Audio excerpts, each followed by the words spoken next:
Every now and again on the Backpack Show, being a live show, we get to have last minute issues. So we are working to bring one of our guests online, which is why Carrie's not here to start with me, because she's backstage helping the helps. But boy, we've got some stuff today. We're a musical episode today. We have Cellista. We're going to talk about some untoward, rebel, evil Sith Lord kind of stuff going on in cello outside of straightforward classical music, plus what to do in pandemics. We have Mark Braun, who's possibly going to tickle the ivories if we can wire up his studio into us. It's a day over here at the Backpack Show. So, as you might or may not know, we're sponsored. cbrogan.me/StreamYard. Make your own show. Someone bought one last night, by the way. Yummy, yummy. Thanks for your bag of money. So, yeah, cbrogan.me/StreamYard lets you use software like this to make really cool things happen. So, as we are known to, I would say, hey, Carrie, tell me something going on. And she'd be like,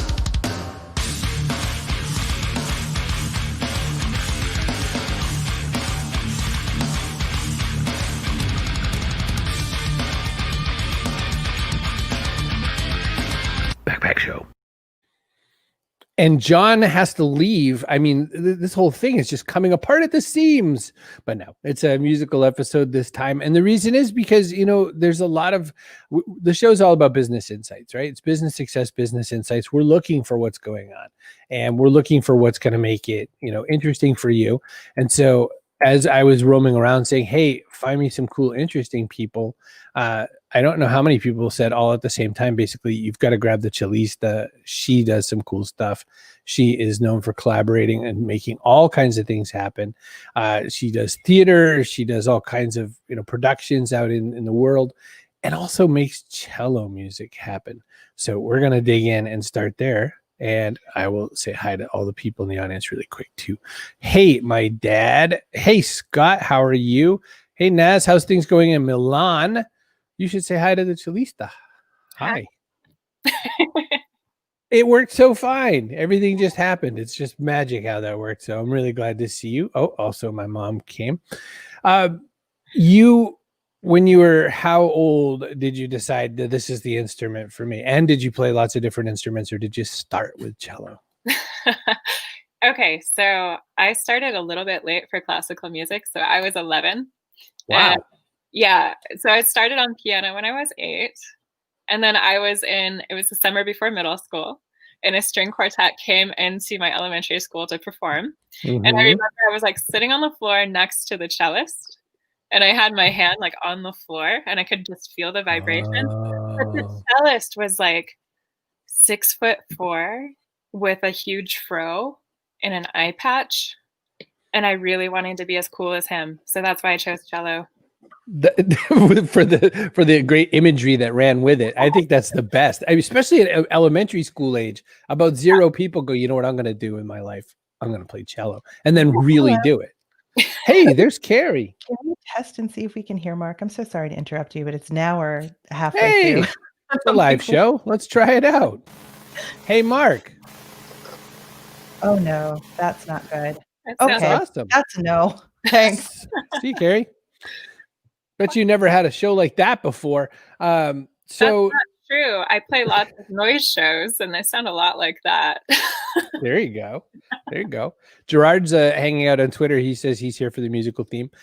Were you at that young an age? I mean, I'm trying to think. So my folks were both DJs, so I was into whatever was kind of pop music, and also sort of the best of the music when they were DJing.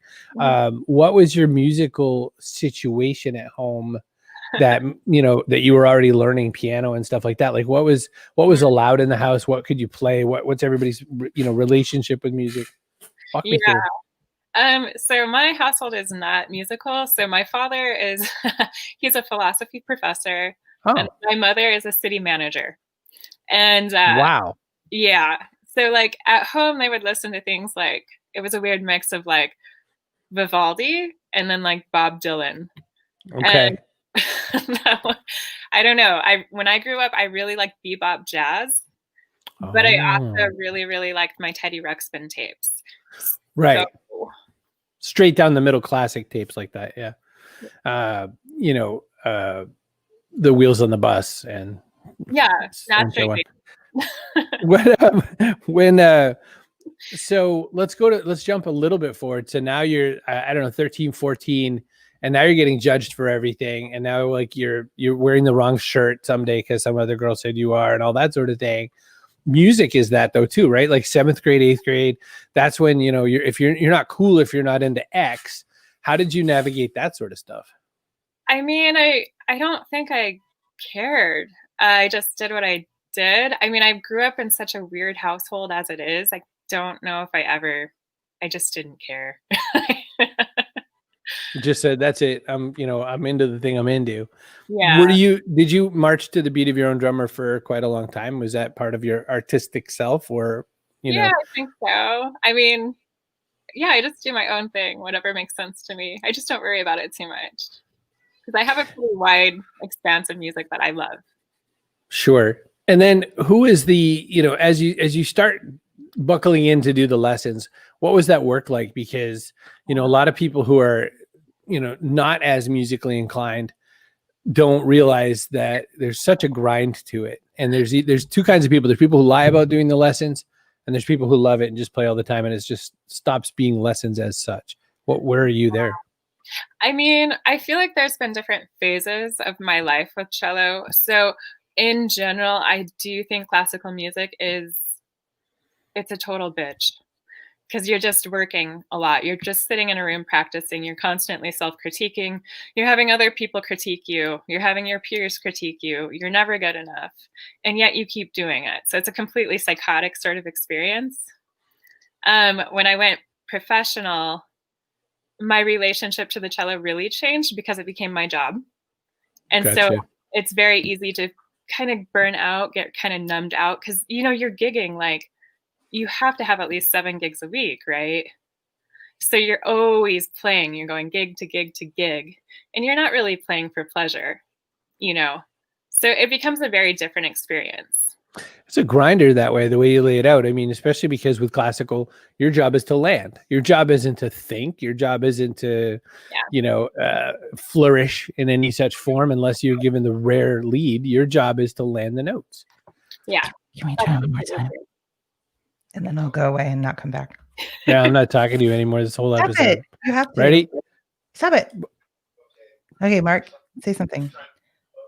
No, but at least it's not staticky. All right. I'll call that progress. Thanks.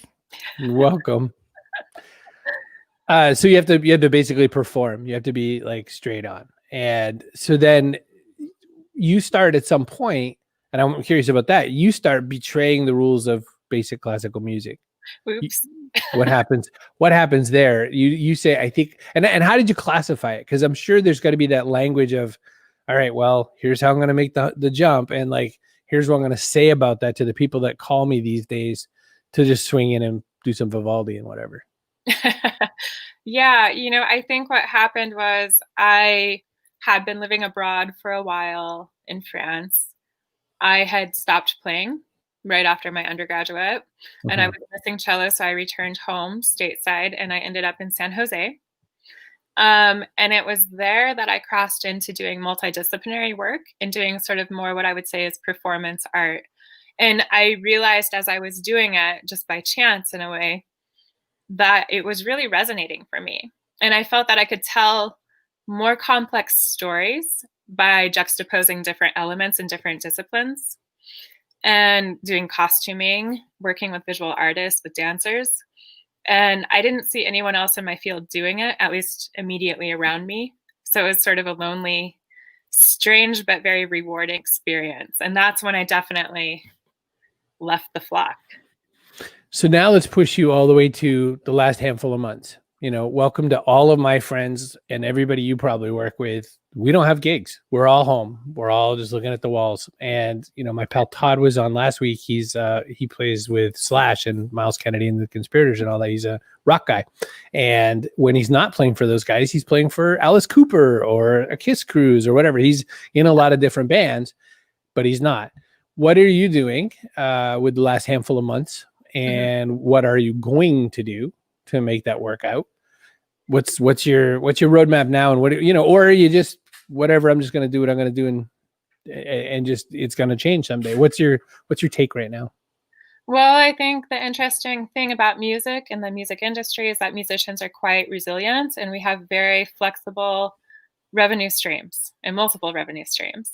So I think there's room for me to still do music, but probably I'm not really finding myself wanting to continue doing the freelancing. Um, but I think there's other components of the industry that are certainly worth investigating. So yeah. It sounded like a very professional answer. Because you have to keep, you can't burn any of your bridges. If you had it all your way, we're gonna have to do like outside performances for a while or something like that, amplified and all that sort of thing. Beyond that, what do you do? You're just not gonna do it. Like if you have to play outdoors. No, I don't. I think what I do is performance art. It's based in theater. If I have an art gallery, if I have a theater, that's what I'm going to do. And that's what I continue to do. I've converted a lot of my experimental theater pieces into a virtual environment. I've been publishing books more recently and then creating soundtracks to accompany the book and then creating like a film to also go along with the book and the soundtrack. So doing things like that, I'm still doing it. But as far as my career as a professional cellist, I'm not sure if it was ever something I would regard as sustainable. Well, that bears an interesting question as you are listed as Cellista when the banner is not up for that long. There we go. So if you make a pivot, is this basically you're going from Cellista, the visual artist or whatever? Like, are you sticking the name even though? I guess. Oh yeah, because I'm more than just a cellist, and that's been my brand for a long time. So the name doesn't directly relate to that in your mind. I think what my name says is that cello and music is my foundation as a creative. It's my jumping point. Got it. So then how does that influence, or how does that, when you sit down to write a book, what makes cello have anything to do with that? Meaning, what do you bring forward from those experiences into your book, for instance? Besides you made a soundtrack for it, which is straightforward. Well, music has provided me an incredible lens with which I view the world. I think my work as a session player means that the people I've encountered in my life are so varied and incredible people. The way I think is very much informed by my experiences as a working musician. I believe in the richness and the vastness of working musicians' networks. So I think it's just totally informed my intellectual process, my ethics, my principles, all of it. It's totally embedded in me. So there's not one without the other at this point. Yeah. I also have to know who this little person is. That's Izzy. That's my my foster fail. Oh, Izzy. Sounds cute as heck. In the new kinds of works and doing the virtual and all that sort of a thing, how far does it go beyond just a distance medium, or what do you start to think about creatively to say, all right, if we're all at these different places, what else can I add to the storytelling? What's there in your head for that? Yeah, so I think in a virtual world, there's lots of different components you can explore, especially as a multimedia artist. So when I'm thinking, music's my base, but also just using elements of filmmaking to inform my virtual environments. So I tend to not do live stream concerts because I do not think they convey my message very well. Mm-hmm. But I'll put together a film with a film editor. So I'll compile things, I'll write a treatment, we'll make it happen. And we'll kind of mix that with like live and pre-recorded. And so I think when you think a little bit more spatially and think about the way you can play with time through a virtual environment, there's a lot of opportunity. Love it. So a couple comments from people around. Scott Woodard, expanding the brand. Good move. Michelle from the United States of America. She says that she was answering Naz over on YouTube, and that's why she said that she's from the USA, but I'm just pushing on it. Defining your foundations like knowing your backbone. And Carol points out that Izzy's also her dad's name. So, foster dog is, it's now related emotionally to Carol's dad. When you talk about putting together the film and all that, you are obviously quite prolific in what you're doing. What's your downtime like? Who are you when you're not Cellista-ing, the verb of? What is downtime? Yeah, I thought you might say that. I like to do things. I'm busy. I like to stay busy. So I just defended my thesis for my master's degree, and just have a lot of projects. And now I'm applying for jobs and also PhD positions. So yeah, busy times. Hi. You're gonna try this one last time. Is that what you're thinking? I changed everything. So, but the thing is, they think they can't hear because they're not in the studio. So I'm going to give this a whirl. Okay. Try it now. I can't wait. Hello. Good morning. Good morning. Hello. Hi. I'm so Can we sorry. hear you? Yes. Stay right there because Cellista was finishing up her segment. So you're not allowed to leave. Yeah. Or Now we're touch just sticking you on. Can I At just all. apologize very briefly? I'm sorry, Cellista. Sorry for all this. Sorry, Chris and Carrie. Happy to be with you when you're ready. It's all good. It's all good. I'm actually just gonna thank Cellista for all of the information, and we had one last kind of question about in putting things like the films together and all that. What's the last important thing to know about collaborations? Oh my golly. Yeah, so collaboration. I think that's something you really grapple with doing multimedia art. What I've noticed is that the less I task my artists, the better they do. So as long as there's a very strong vision that overrides the creative process, and you give some parameters and tell people have at it, the strength of the vision should protect the integrity of the project. So I think that's my collaboration. I leave people alone, but the vision's strong. I like it. Naz asked the question, do you play? Oh, sorry. I forgot your. Do you plan on teaching in the future? Yeah, I teach already.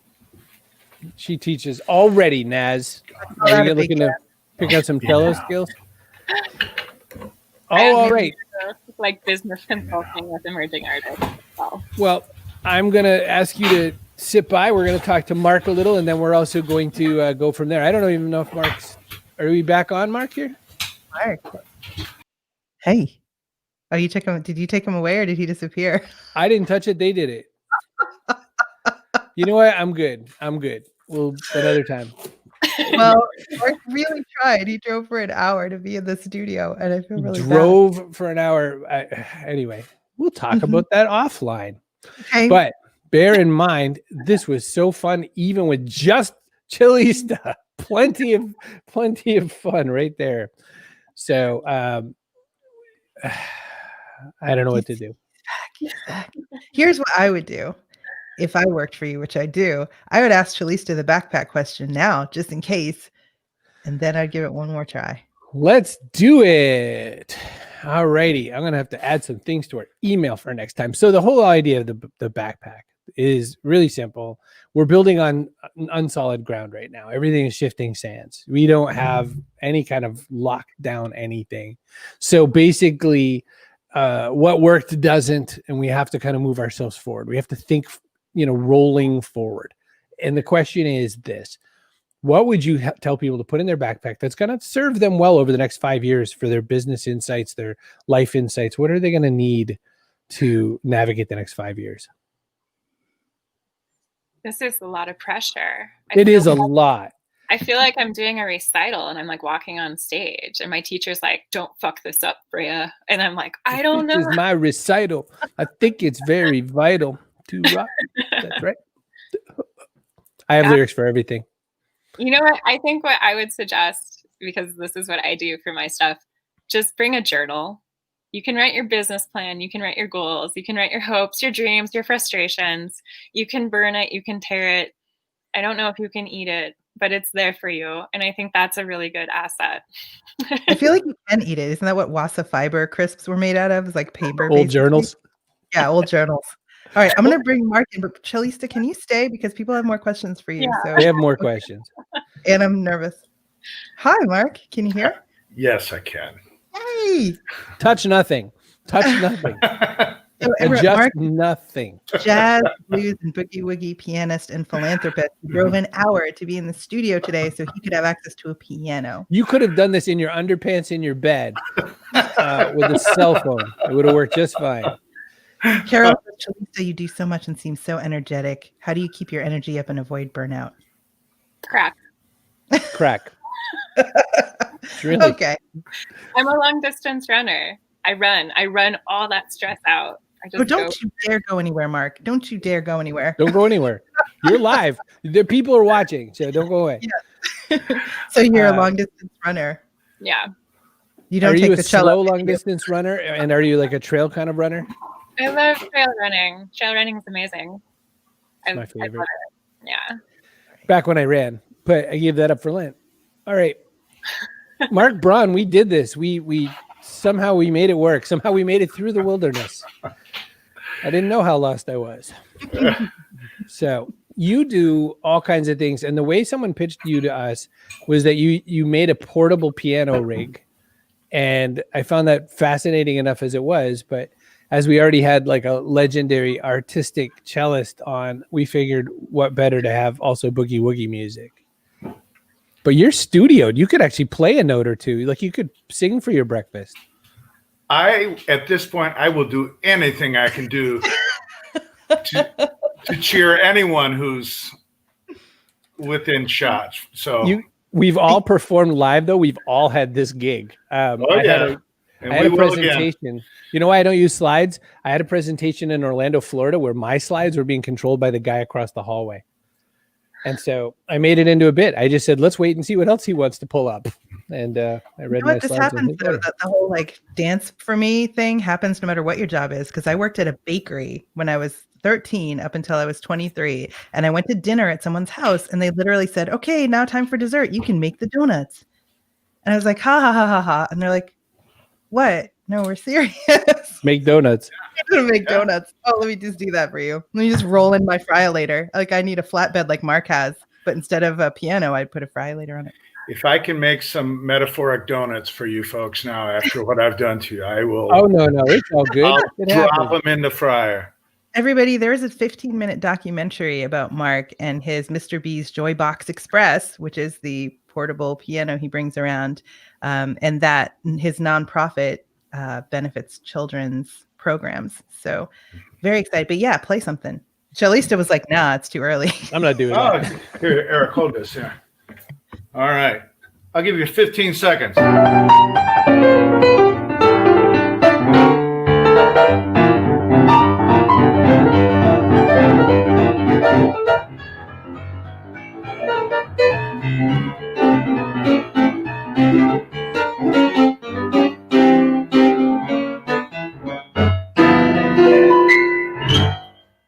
I'll take it. All right. Take it. Wow. That's really good. Yeah. Well, thank you. It was really short. Well, you Vivaldi, know, we don't. I'm touching a button. Vivaldi, the boogie-woogie version is what Gerard says. All right. I don't know how much you were able to hear while you were back there, but Cellista mashes up all sorts of different genres and plays all kinds of different music, does all sorts of unusual things. Do you do that? You've got blues and jazz and boogie-woogie. How much of a kind of melting pot is your music? Oh, well, I mean, it has limitations. I'm kind of just very generally involved in, what people call jazz music, That was a terrific question. No one's ever asked me that. In other words, I'm not playing any classical music. I'm not playing folk music from Romania. I'm playing mostly from 1920s songbook, through the Harlem Stride School, traditional Southern blues and boogie-woogie piano, bebop, modern jazz, that lexicon all through there. Yeah. It's interesting because in both cases, both your kind of musical anchor points are a lot more out of fashion with popular music today. Mm-hmm. They never, like, I feel like if the right person shows you classical music, they could show you it was definitely the heavy metal of its time. If the right person shows you what boogie music did, it beats the heck out of somebody repeating many times about popping bottles in a club. I wonder what you do, Mark, to bring your music to people who aren't necessarily, they haven't figured out they should fall in love with boogie woogie. Do you just let the music speak for itself, or what do you do to kind of warm them to that pose? Well, I do, but I've always been so in love with the people that I learned from and in love with the tradition that I'm the first to try to expose people to the origins of the tradition, to the people that I learned from, and the ways in which I learned, so that they can hear the original players. And then it's been natural for me to allow all the different interests that I have into the way I play. So I'm no longer playing very often. That little tiny thing I played for you right there was right over the heart of the plate, like 1938 boogie-woogie piano. But anymore, I'm writing most of my own music, and it draws heavily from those influences. But it's been a truer version of myself, which I think should be the goal for any musician. So I'm not sure that answered your question, but I like to make sure that people are aware of who some of the strongest original players were, where they came from, why they played the way they did, how the music developed, even socially, any context that I can give to it, and then just try to present a version of myself and hope that people enjoy it. I have two questions based on that, but I'll start with an easier one first, I guess. What who's an unsung or needs a little bit more glow up boogie woogie kind of performer? Who do we need to know about that we don't know that we should go finding? Okay, Little Brother Montgomery.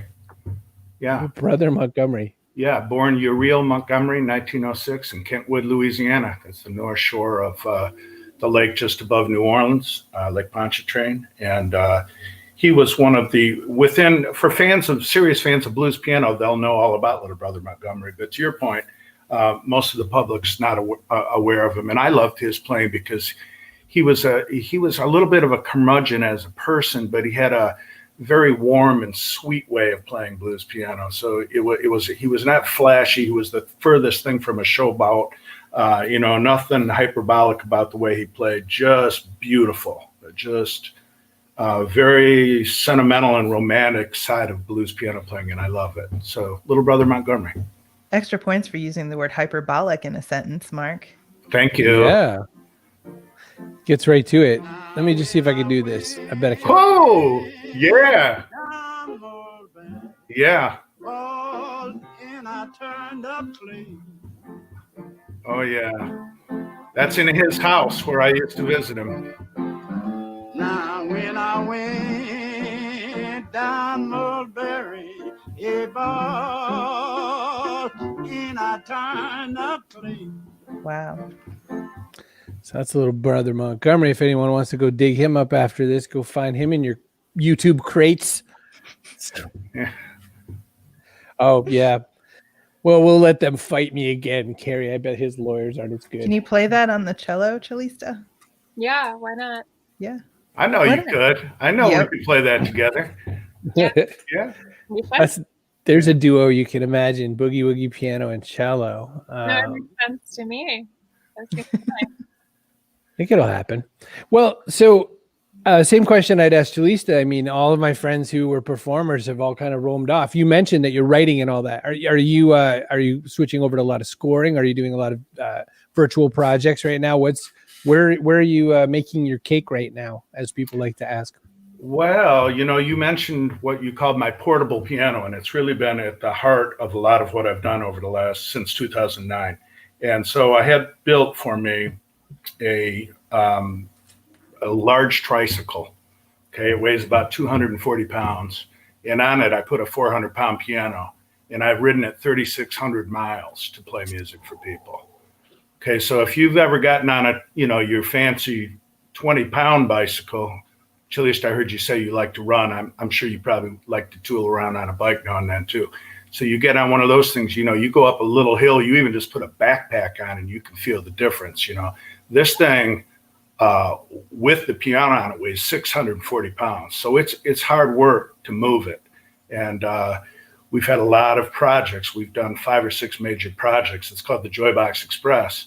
And, we don't have a lot of time to talk about all the projects that we've run, but to answer your question more directly, it's fortunate now that I can also use the Joybox Express outside of the nonprofit experience just for myself to go out and ride around and play music for people. So I love what happens when people hear music and